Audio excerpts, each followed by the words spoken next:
Dawn breaks over a rugged valley of stone and mist. From the mouth of a limestone cave, a small group of humans steps into the cold morning air. The ground crunches beneath their bare feet. Behind them, faint orange light flickers from a fire that never truly dies. A few adults gather kindling to feed the embers. Others climb a nearby ridge, scanning the horizon for movement, maybe the dark shape of a deer, maybe the distant trail of a herd. The day has already begun. But what exactly filled the days of our Paleolithic ancestors?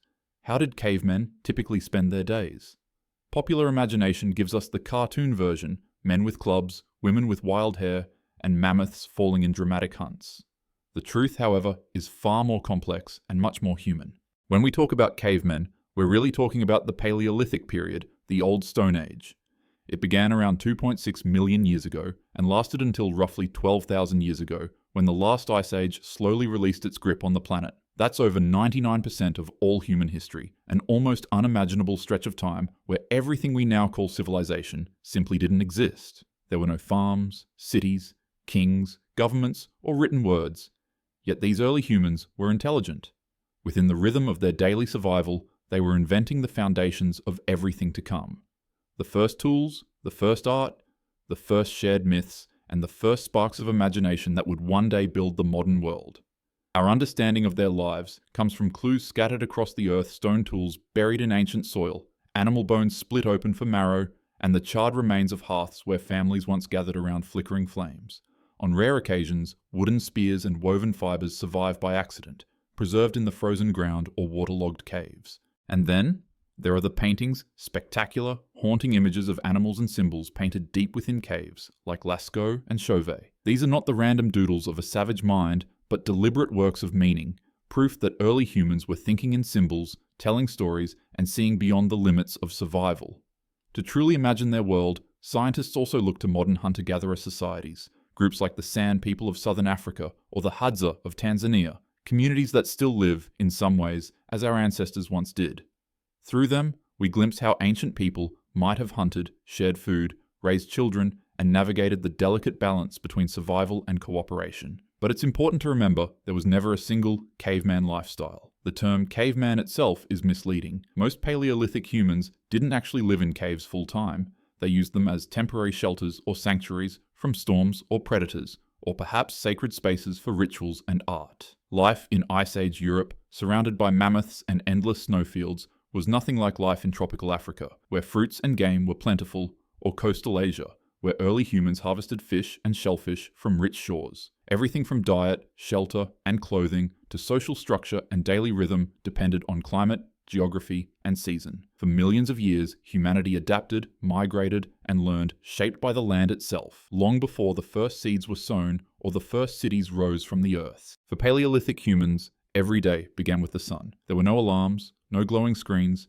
no rush hour clocks, only the slow brightening of the sky, the distant calls of waking animals, and the subtle warmth creeping into the cold air. Their lives flowed entirely with the natural rhythm of light and darkness, bound to the cycles of the earth in a way modern humans can barely imagine. As dawn broke, the first priority was the fire. Fire was life protection from predators, warmth against the cold, and the heart of every shelter. Starting one from scratch took patience and skill, often using flint, dry bark, or even the friction of hand drills. Throughout the night, families tended the embers carefully, shielding them from wind and rain. At sites like Terra Amata in France, dating to around 380,000 years ago, archaeologists have uncovered ancient hearths, ringed by stones and surrounded by evidence of daily activity, the first signs of a human home.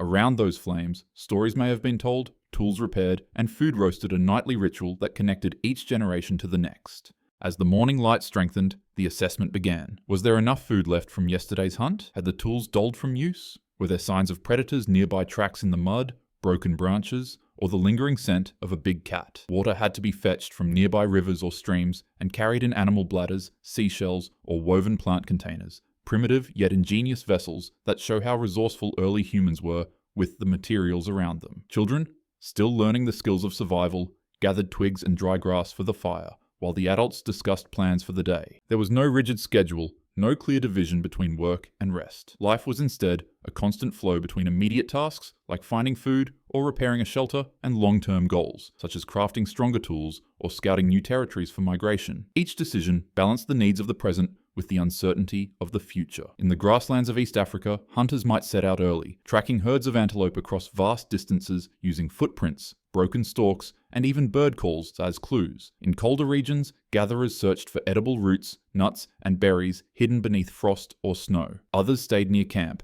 napping flint into sharper blades or binding spear points with sinew and resin, a form of prehistoric engineering that required both skill and patience. At Gesher Benot Yaakov in Israel, a site dating back nearly 800,000 years, evidence shows something remarkable. These early humans were not just reacting to their environment, they were planning ahead. Charred remains of seasonal plants suggest they understood the cycles of growth and migration, returning to the same spots at the same time each year. It was a quiet but revolutionary kind of knowledge, the beginning of humanity's understanding of time and pattern. By midday, life slowed. The sun's heat was harsh, and energy had to be conserved. Some members of the group would rest in the shade, weaving nets, shaping tools, or cleaning animal hides. Others would prepare food or check the safety of nearby shelters. It was a delicate rhythm, one built not on urgency but on awareness. Every choice, every movement, every shared glance had meaning. To survive, they had to listen to the wind, to the animals, and to the whispers of the land itself. And though we think of them as primitive, their daily lives were guided by a deep intelligence, honed not in books, but through generations of memory, instinct, and observation. As the day stretched on, shadows lengthened, and the Paleolithic rhythm continued, quiet yet enduring. A rhythm of survival, a rhythm of adaptation, a rhythm that would, one day, evolve into the heartbeat of civilization itself. Most of the day revolved around food. Humans of this era were hunter-gatherers, relying on the environment for everything they ate. Hunting was risky, skillful, and often cooperative. In the early Paleolithic, people probably scavenged animal carcasses left by predators, but by 500,000 years ago, they had become organized hunters. At Boxgrove in England, a horse shoulder blade still bears the hole of a wooden spear. Clear evidence of deliberate hunting. Weapons evolved as knowledge grew. 400,000 years ago, sturdy wooden spears balanced for throwing appear in Germany at Schöningen. 30,000 years ago, hunters invent the spear thrower, or atlatl, multiplying the range and force of a strike. 20,000 years ago, in parts of Africa and Eurasia, the bow and arrow emerges. Light, precise, and deadly. Yet hunting success was uncertain. Plants, not meat, provided the most consistent calories. Paleolithic gatherers collected roots, berries, nuts, seeds, and tubers, all requiring deep ecological understanding. Microscopic studies of dental calculus, mineralized plaque on ancient teeth, reveal traces of dozens of edible and medicinal plants. This tells us our ancestors were not guessers, they were botanists. Seasonal rhythms guided everything. Spring, eggs, greens, and newborn game. Summer, berries and fruits. Autumn, nuts, roots, and meat preservation. Winter, stored or dried food, hunting larger prey. Food storage itself was limited but ingenious. Meat dried into jerky, fish smoked, nuts cached in pits, and in colder regions, nature's freezer, the permafrost. Compared to early agricultural diets, the Paleolithic menu was diverse and nutrient-rich. Their bones show strong structure and fewer deficiencies than many later farmers. The ability to control fire changed everything. It provided warmth, protection, light, and crucially, cooking. While the earliest evidence of fire use stretches back at least 400,000 years, some hints suggest even earlier mastery. Cooking made food safer and more digestible, unlocking more calories from meat and plants. It softened roots, neutralized toxins, and extended storage life, freeing humans from the limits of raw diets. Around a hearth, community life flourished. As the day's work ended, families would gather in the firelight. Here, under flickering shadows, knowledge was shared, stories were told, and songs may have echoed across the stone walls. Toolmaking was not a rare or specialized trade, it was part of daily life. A dull blade meant harder hunting and slower food prep, so everyone learned how to chip stone. The earliest tools from the Oldowan culture were simple stones with flakes knocked off to form sharp edges. By 1.7 million years ago, the Acheulean hand axe appeared, tear-shaped, symmetrical, and expertly crafted. During the Middle Paleolithic, the leveloir technique allowed flint knappers to control flake size and shape precisely. By the Upper Paleolithic, around 50,000 to 40,000 years ago, humans were creating specialized instruments, scrapers for hide preparation, awls for piercing holes, burins for engraving, and finely crafted projectile points for hunting.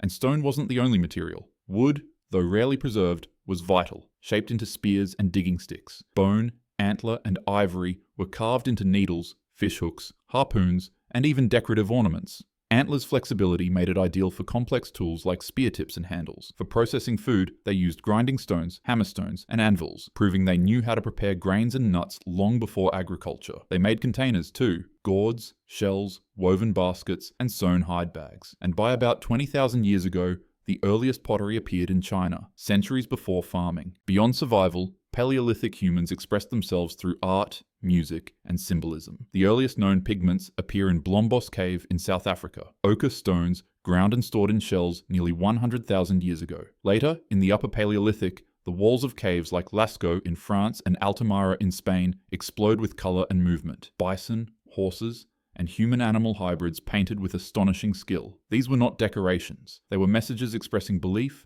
memory, or magic. Some figures show half-animal, half-human beings, perhaps representing shamans or spiritual transformations. Music, too, was part of their lives. At Hohlfels in Germany, a flute made from a vulture's wing bone dates back 43,000 years. When played, it produces a scale familiar to the modern ear, proof that melody and rhythm already resonated in the human spirit tens of thousands of years ago. They likely used drums made from hide, rattles of bone or shell, and their own voices echoing through the dark. Art and music were more than entertainment.